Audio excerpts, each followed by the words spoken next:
November 2024, I filed a police report stating that I was raped by Marcus Perez, the administrator of the Office of Professional Standards of the Cleveland Division of Police.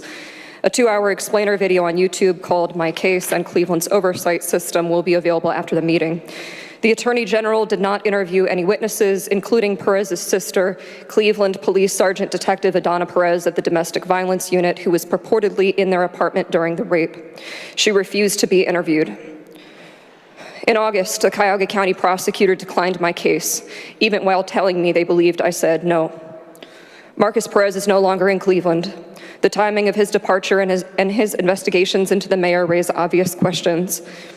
During his interrogation, Perez and Bobby George's lawyer repeatedly invoked the mayor, not because he was involved, but because of a past personal connection between us.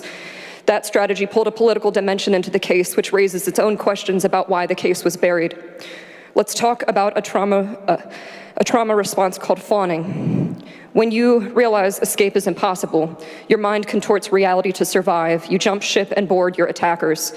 When an assault victim fawns, the mind abandons the body.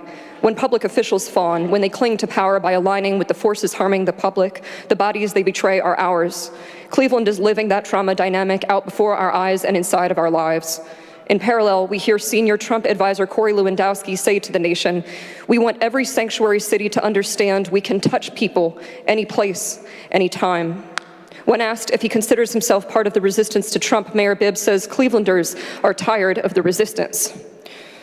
He's talking about a city that fought tooth and nail for police oversight. We said no to abuse loudly. But to take that example, this administration has made police oversight so untenable, so hamstrung by predators and detractors and delays that exhaustion became the point. Police oversight in Cleveland is now as true to its name as Donald Trump's Epstein Transparency Project. Bibb's law department is as self-serving as Trump's DOJ. Democracy is consent, and we dissent. As this council term wraps up and a new council enters, know that we dissent to a government that wards silence, sees our presence in this building as a threat, and the people who live here as its enemy. I cannot ask you to bravely rebuke cynicism if I am unwilling to do the same. As a woman, I can count the times in my 32 years that telling the truth brought me anything besides ostracism. But if I don't act from the world I aspire toward, I obey hopelessness in advance. I fawn.